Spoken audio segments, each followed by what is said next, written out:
Hey guys, welcome back. This is the Sam Smith Homes podcast, joined by Sam Smith, obviously. Hi there. So we're joined today by Bernie Bugg. So as most of you guys know, I'm CJ Sweat with Alcova Mortgage. Bernie is one of my favorite appraisers in the area.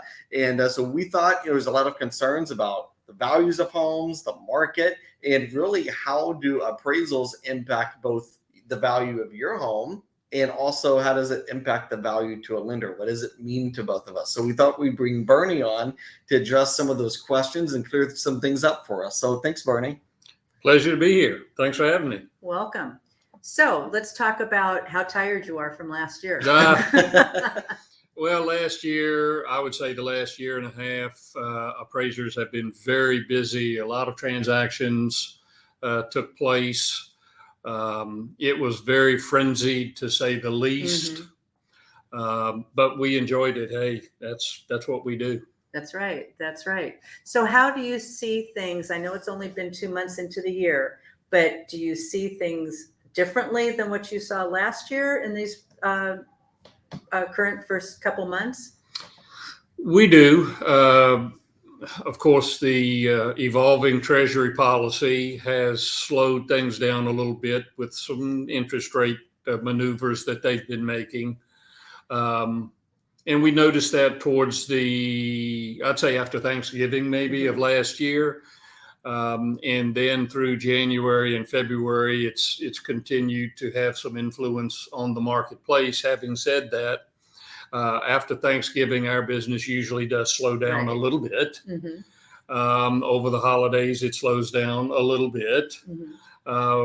Traditionally, in my business, my practice, January is the second slowest month of the year historically, and February is the slowest month historically. So it's probably a combination of evolving Treasury policy and seasonal influences as well. Right, right.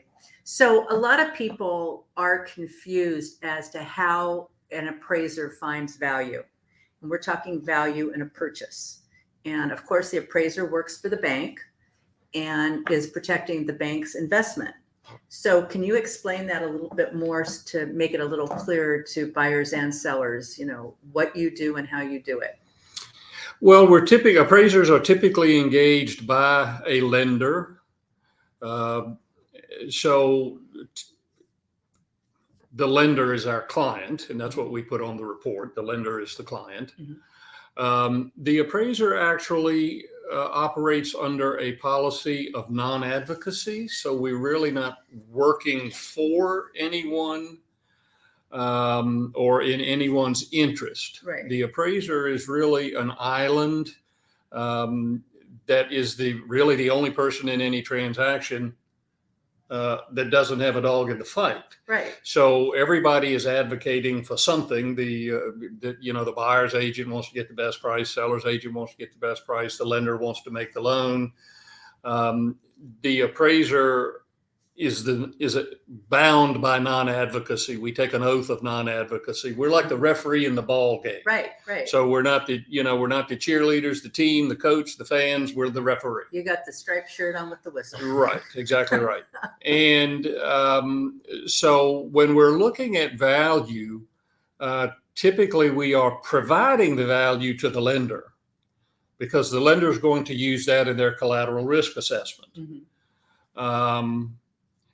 And what are we looking for in value of a property? We operate under sort of a principle of substitution, which would say, well, I would explain it this way. If the house next door to the subject house is identical to the subject house and it's sold yesterday at arm's length for X amount of dollars using the principle of substitution, this house should be that worth whatever that one sold for. Right. And people know that as comparable properties is maybe the term that people are more familiar with, comparable properties. And that's what we look at. We look to see local properties in the subject's geography, in their marketplace, their relevant marketplace. We look to see what sales of similar homes have taken place in there.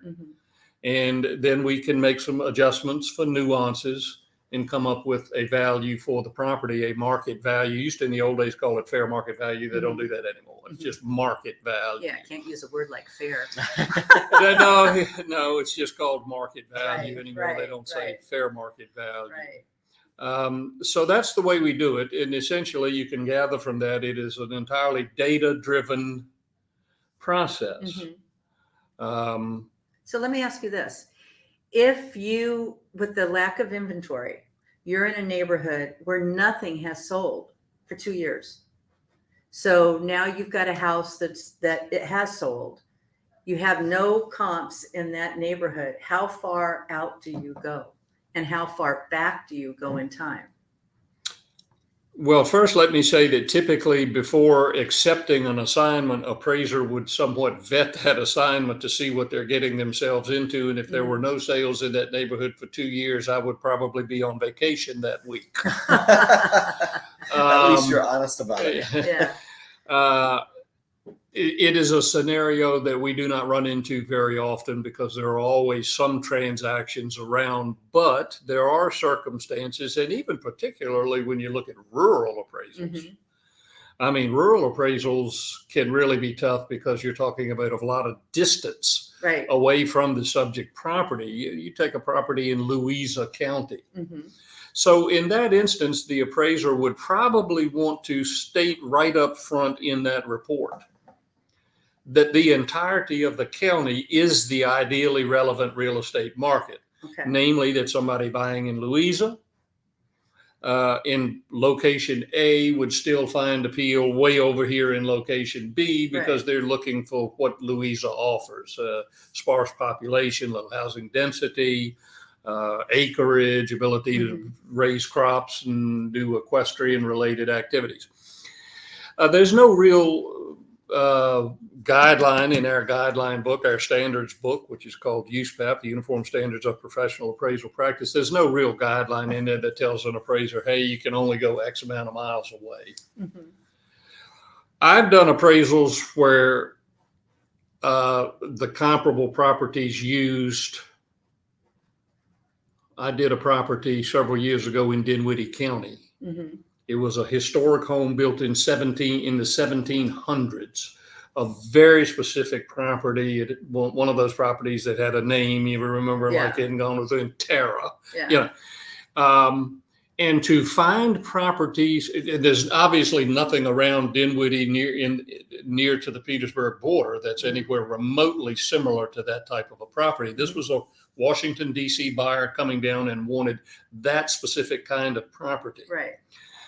I mean, I had to use comparable properties in Goochland County, King William County, just similar properties, just to find similar properties in that case around the Richmond area that represented pre-Civil War day properties. So there's no real standard for distances. It just depends on, can the appraiser produce a credible value given the nature of the subject property. So one of the things that I see and get asked about all the time, we'll have a buyer come in and say you've got a home listed for $500,000, right? And get into a bidding war, there's 20 offers on it, and all of a sudden it sells for $550,000, right? So a buyer's concern is, oh my goodness, did I overpay for the house? But from an appraisal perspective, when you're looking at the value, do you look at what was the asking price and where did we end up, and how does that play into your assessment of that home's value? Oh, absolutely. Yeah, a lot of appraisers will tell you, oh no, that's not. The reality is the appraiser should always consider and contemplate that a buyer and a seller negotiated a certain price. Now, that doesn't mean that the appraisal value is going to come into that at that value. It is something to be considered. It's another piece of data in this data-driven process that we call the appraisal. So yes, you look at it and you say buyer A and paid seller A this much for the property, and they agreed upon this price. So we mark that down as a data point that we consider. In your scenario where you had an overheated bidding war, that resulted in a price that is outrunning what the data suggests from behind, the comparable properties that we're looking at from behind, a snapshot in the rear view mirror, Right. so to speak, it may not reach that value, but it shouldn't be lost upon the appraiser that two people did agree upon it. So if you get to a point where this property could go one of a couple of ways, you may lean it up towards that, given that two people agreed upon that price, that higher price. Well, I guess to expand upon this, let's say you're working with the seller. So if you're seller watching, Sam's great at helping people sell homes. And I love sellers, so call me.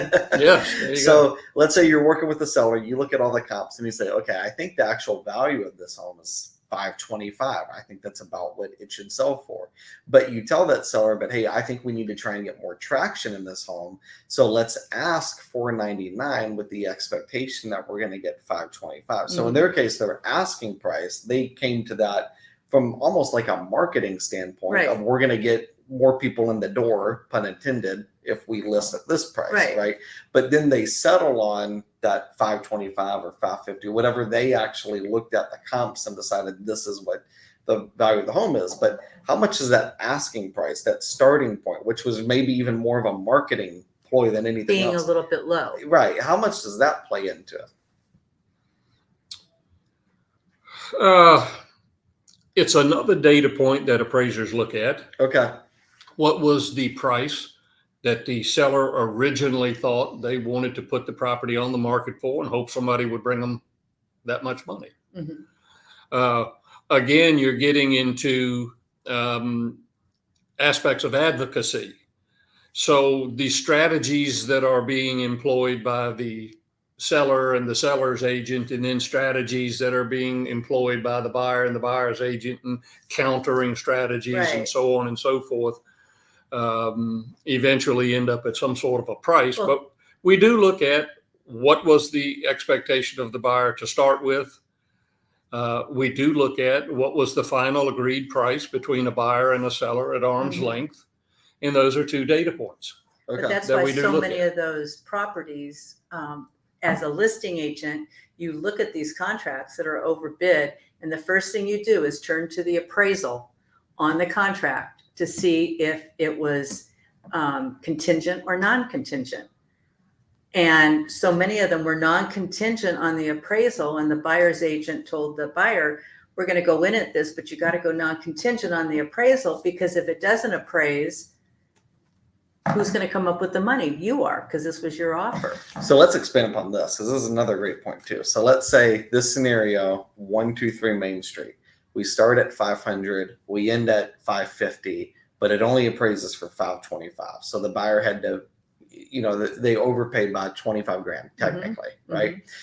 But then 124 Main Street next door, it goes up for sale after this one closes. So it appraised at 525, but they paid 550. So when you appraise 124 Main Street and you look at 123 Main Street as a comp, what's your comparable value, the starting point? Because I know you do adjustments and things, but what's that starting point? Is it the 550 or the 525 at what it appraised at? Would you even know about the 525 If the appraiser? If the property ended up closing at 550, okay, and then this one that you speak of, presumably next door on the same street, came up, then the 550 is now a legitimate comp for this one, which continues to drive the market forward. Right. And we will know that because, all of our data comes from the MLS system, and we put in parameters, we view all kinds of data from the MLS. But you see the sales price, you have no idea what it appraised for, do you? No. Okay, that's what I was saying. We do not have any idea what that property appraised for. And that's what happened last year or a year and a half ago when this just started, and people were starting with these crazy prices. That's when they weren't appraising. And I used to say to my buyers and my sellers, give it a few months, because as soon as these other ones close, they're legitimate comps. There'll be new comps. Yeah. That's exactly right. Yeah. Again, back to that principle of substitution. If somebody at arm's length paid $550 for this property, then that's a comp. So with that being said, That's a comp. now forward 90 days, how long is it? First of all, how long is that comp good for? 90 days or is it 6 months? Well, there's no guideline for how long or how far back you can go to get a comp. So let's start with that. However, most appraisers would tell you that comparables, properties that have sold within the past 6 months would be best. Those that have sold within the past 90 days would be ideal. Those that have sold within the past 30 days are indicating your value. Okay. So there's no real distance back that you can go, but obviously the further in the rearview mirror the sale is, the less reliable it is as a value indicator. Yeah. So we try to find sales that are, again, going back to that first example, that house next door that sold yesterday that's just like the subject, there's your best comp. Right. So the difficulty comes when you're in a changing marketplace. And with this evolving Treasury policy, this is somewhat of a changing marketplace, because I like to use the example of the front car of a roller coaster and the rear car of a roller coaster. The front car may be experiencing something different than the rear car. Right. The appraiser is at the mercy of the history, however. So we can only work with the comparable properties that we have. So if there are properties in that neighborhood that are just like the subject, and the subject has commanded this really high price, well, the rear car of that roller coaster hadn't got there yet. Right. But the same applies conversely. If the market takes a downturn, the first car has gone over the hump, but we're still looking at the prices that escalated over, in that last 90-day window. Right. Have you done any recent comps in the last 60 days? Yes. Okay. And yeah. and everything, how do you see it? I mean, I know you don't have a crystal ball and you're only an appraiser and you don't want to, but do you see it kind of still the same way as it was last year, or do you see it changing? Well, I don't think there's any denying that that the tinkering with the interest rates by the feds are going to have an influence. In fact, they've stated that's their intent. So if that's their intent, this is an intended result of doing what they're doing. I'm still finding comps, and I'll tell you, particularly in the new construction. I did an appraisal just the other day where I found all sales within the past 45 days in a new construction subdivision for a new construction property I was working on. That's pretty easy. Builder confidence, I think, has actually jumped a little bit. I saw a report the other day that said that builder confidence moved slightly positive in January and is trending positive in February. Well, that's good news. And one of the things that the builders were doing in December as this monetary policy hit was dropping some of the prices on their new construction offerings. And they were dropping prices. I think the average was $8,000 in order to try to move the house with the rising interest rates. And in January, that dropped to $6,000 on average of lowering their price. So that's a positive trend for, new construction projects. So CJ, on our last podcast, we talked about the interest rates and we discussed how the interest rates that we hear about on the news aren't necessarily the same as the real estate interest rates. Yeah. So maybe we can talk about that a little bit. Discuss it. And then also what you have seen in the last 2 months. For sure. So, to Bernie's point, the Fed rate, what that is really intended for is to fight inflation, right? So they raise that to fight inflation. When we are looking at mortgage rates, we're looking at the mortgage-backed security market, which is almost like a stock market. It goes up every day throughout the day. It'll go down throughout the day. You got that, roller coaster trend. When the feds raise rates to a point where we think they've done it enough to fight inflation, that actually brings mortgage rates down. So the feds could raise rates 1.5 and we're like, wow, that's way more than what we need to fight inflation. We feel great, right? But then sometimes they'll raise rates not enough to fight inflation, or they won't. And we're looking at inflation. Well, what are you doing, right? Well, that throws the market into a little bit of an insecurity basis, right? And so that's where you see a lot of volatility in the market. The recent data point that's really been impacting us, and it's going to sound political, but it's not, which I'll explain, is you had the State of the Union last week, right? So what comes out right before the State of the Union? The jobs report. Right. Well, the expected number of new jobs created was 150,000. Well, what came out was 800,000, which is way over. Wow. Here's the problem with it.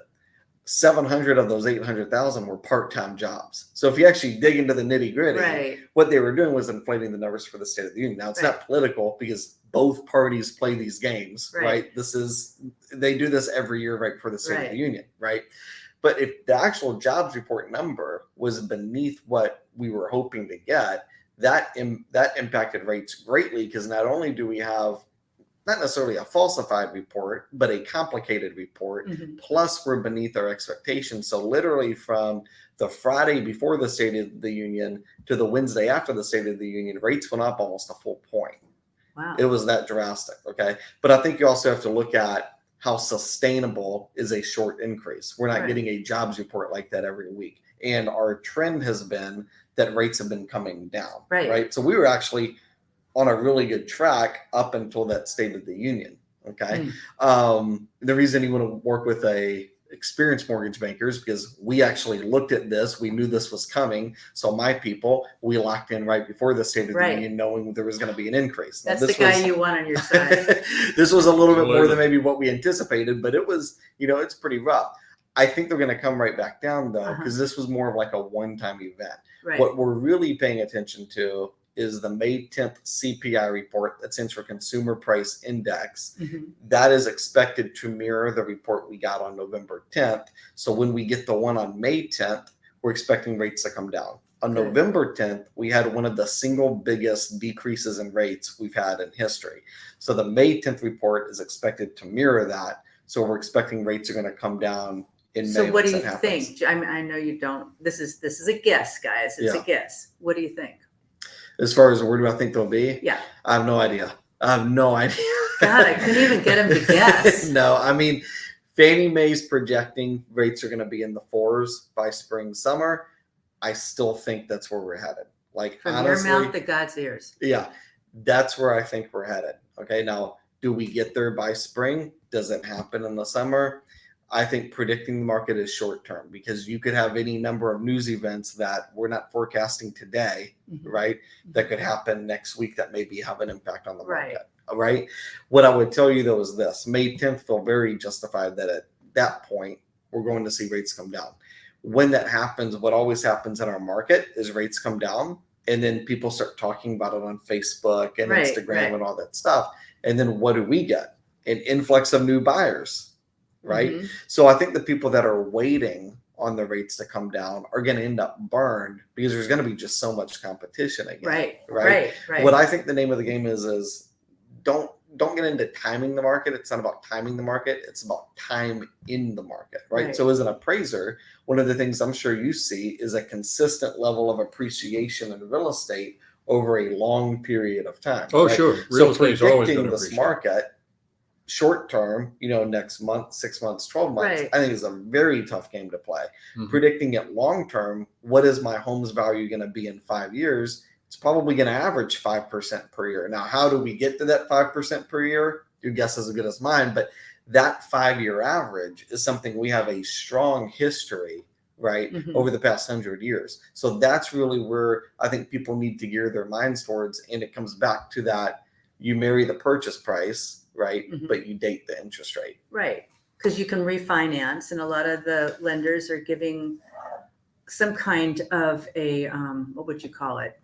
If you buy a house now and you have a mortgage now, you can refinance within the next few years if it goes back down, and they're offering help with the closing costs. Yeah, we're essentially, I think we're knocking off our processing fee, or it's like $1,000 off. But yeah, and what I'm telling everybody I'm working with is I've got a system set up that automatically lets us know, and it's specific to your loan, that, hey, John and Sue need to be called. It's time for them to look at refinancing, and I call, we look at the options available. That's great. Yeah. So, I mean, we're monitoring things very heavily. I can tell you, if you look at the actual investing side of mortgages, so you Mhm. look at where mortgages are being bought and sold, Mhm. if you look at how they're being priced in accordance with this only makes sense if rates come down. So that actually is very encouraging, because if you Yeah. look at that side of it, if they feel that strongly enough to price loans that way, Right. there's a strong belief that, hey, this is going to be very short lived. Yeah. Yeah. Well, that's good. And there's also ways of buying down your points to let your interest rate be less too. You could, if you're going to refinance though, you have to look at your break even point, Mhm. right? So if I'm going to spend $5,000 to lower my payment, $50 a month, right? Well, my break even point is 2 years. Well, if I'm refinancing in 6 months, It doesn't make any sense. right? So a lot of people, I think, they look at, okay, well, can I get the lowest rate? Because I want to brag to my next door neighbors about the rate I get. Mhm. They don't actually look at the rate in terms of the entire complexity of the deal. And Right. did we get something that makes sense both Right. with where we're at now and where the market's headed? Mhm. Well, that's all good information. All good information. Some of the real positives I think that we can look at right now that we're seeing as appraisers is the demand is still there. Mhm. I mean, there is not a reduction in demand for Right. housing. Inventory is still low. Right. So there's, we're in a demand side economy still. Right. The demand side economy fueled all the frenzied business that went on over the past couple of years, and that demand side economy still exists. Yeah. One of the other things is we're going to come out of the seasonal influences Mhm. as the weather starts to warm, so on and so forth. And another thing that, that I've always thought about the Richmond area in general is it's been somewhat resilient or more resilient to the craziness that goes on in other markets around the Right. country. I don't want to say old school, but Virginia, here in Virginia, Yeah. whereas the market in Las Vegas might be We're absolutely more stable. something crazy in Yeah. Las Vegas or in Texas or Oh, something. Texas and Florida are always known for that. They're Right. the first to go up and they're the first to go down. And in Virginia And California. our trajectory is a little more level than some of these other crazy areas. So, I mean, that's 4 factors right there that I think do bode well in the coming months. Good. Yeah, I've noticed that too. I think smaller to mid markets, and Richmond's kind of like a medium sized market. The mid-market, Right. yeah. The smaller the market, the lesser it falls. Right. And the lesser you have those crazy increases. The bigger the market is where I think you Right. get those massive extremes. And Richmond has experienced since the pandemic a lot of people from big cities and other states coming in more so I think than ever. We're seeing that quite a bit of people moving in from out of state. Well, and do you see like inventory? I mean, I know there's people sitting at home going, I just waiting for the housing market to crash, which by the way, never root for that. Oh, yeah, we don't want right. that. No. But to those people, is there any data point that suggests we're going to have this massive influx of inventory? Because I can see the data points that say we're going to get even more home buyers, but the inventory to me seems to suggest this is going to be the case for a while. Right, because a lot of the sellers are going, yeah, I'd love to sell, but where am I going to go? That's the seller's quandary, is what am I going to do? Where am I going to go? And if it's my seller, I'll find you a place. Give me that listing. I'll find you a place. Yeah, I don't see any easing of the demand for homes. Mm-mm. And I do see a migration trend of people coming from out of state now. Some of these people are coming from marketplaces where their properties are commanding a tremendous amount of money Mhm. relative to our little market here in Richmond. So we're seeing buyers come from, let's say, New Jersey, where they sell a tiny house for $1 million and they come down here and they buy a brand new Right. constructed property from a builder that's got all the bells and whistles for half that price. Right. Northern Virginia. I came from California 17 years ago. Okay. And what we sold our house for, we walked into this beautiful home and I said to my husband, so what are you going to do? He goes, we're going to buy it. I said, what are you going to offer? He says, full price. I said, who are you? And what'd you do to my husband? But like he said, it was so different from selling our house for that price. And look at what we got for this one. Right. It was okay to do that. And I think that has instilled a lot of builder confidence because, at least in the Richmond area, Mhm. I think builder confidence I did an appraisal the other day, evaluation for a very large local builder here, and they described a new section in a subdivision in the Highlands that they had opened up, and it was described as, quote, on fire. Wow. Wow. So, they opened up a section with 42 lots, and they're selling them as fast as they can put a for sale sign on them, according to the builder. Right. Well, I live in Goochland, and I can't believe what's going on out there with the subdivisions popping up. I mean, when we moved here 17 years ago, Goochland was just not like that. They didn't want subdivisions. They didn't want all that. And they sure are getting it now in beautiful homes, and they're selling as fast as they can build them. Yeah. Yeah. So, Yeah, I don't see the demand waning anytime soon. I don't see inventory. I don't see a movement towards a supply side economy anytime soon. Right. The 2008 situation was fueled by a lot of foreclosures. I'm not really seeing that as good, something on the trend. There was a Federal Reserve report that said that people who got 90 days behind in their mortgages, didn't have a really good plan to bring that up to date, but it doesn't seem to be something that's a big issue in the marketplace at this time. So obviously that would create some inventory with foreclosures, but I just don't see that happening this go round. And in 2008, you had some really bad loans being made with balloon 5-year balloons, and the people were just buying like crazy, thinking, "Oh, it'll be fine in 5 years," and it wasn't. The underwriting guidelines too, different. Like, if you told me, "Hey, I make $200,000 a year," cool, here's your loan. Yeah, exactly. And now it's, you've seen it.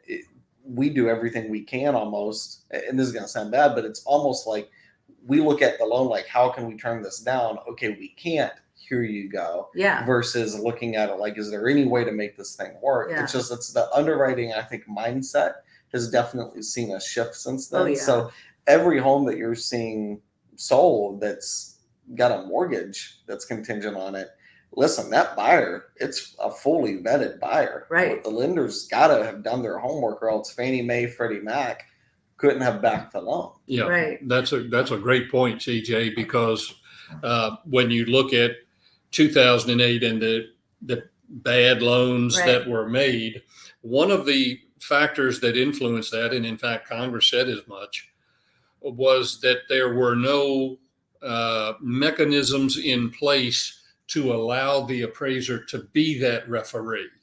That back then it was the wild, wild west, and appraisers were told, "Hey, if you can't get the value, we'll find another appraiser that will."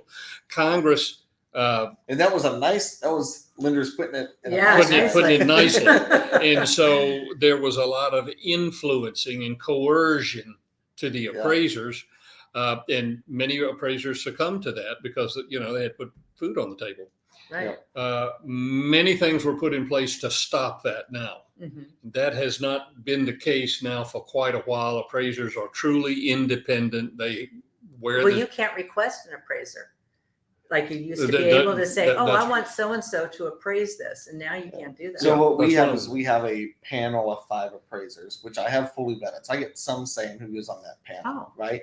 But it's randomly selected from that 5. I can't say, oh, Sam's got this one, I'm going to put Bernie on that. I really like Bernie, so I'm going to send him all my business. That I can't do. But it is 5 fully vetted appraisals, which is, and I'll tell you, a lot of lenders, especially like big bank lenders like your Bank of America, your Rocket Mortgages, the disadvantages to them is they're typically using an appraisal management company, which you've seen before. Those appraisal management companies, how many appraisers do they have working for them, right? And you've got no say in, am I getting a rookie appraiser or am I getting a veteran appraiser? Absolutely. But, that's one of the reasons why I love being here is we get to choose who goes on our list of 5, 6 on the panel. That's great. And then it's somebody that I can vouch for. And that is by far the best way to do it. Right, which is good. There's no question. When we have those appraisals come in low, and the listing agent, is not happy and say, well, look, like I get it. I know you got to talk to your client about this, but like you're not going to go out and find another buyer with a better appraiser, right?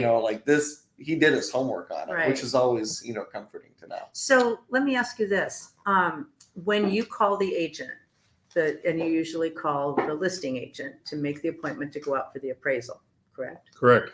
So the listing agent will say, sure, that's fine. Let me get you the time. And by the way, if you need any additional comps, let me know. Do you have a lot of listing agents meeting you there and, with the comps and sweat coming off their forehead? We don't typically have a lot of agents that meet us at the property for the inspection of the property. Mhm. I've always, in my practice, I know a lot of appraisers don't, sadly, but I've always, in my practice, advised both agents Mhm. as I get into the development stage of this valuation assignment. If there's any information you want me to know, feel free to email it. Here's my email address. Mhm. Again, the appraiser's best friend in determining or opining a value is data. Uh-huh. More information is better. So I am absolutely not opposed whatsoever if an agent wants to tell me, here's my thought process, here's how I priced it, these are the sales I looked at. I may or may not agree with them, Right. but I'm always interested in more information. The only thing that I won't do, after I have opined a value and submitted the report, have an agent come back to me and say, oh, well, here's some information that I thought you should have looked at. Well, I gave you that Too chance. late. Yeah. And I would encourage all agents, look, if you get a call from an appraiser, have some ducks in a row and say, here was my thought process of how I got here. Absolutely.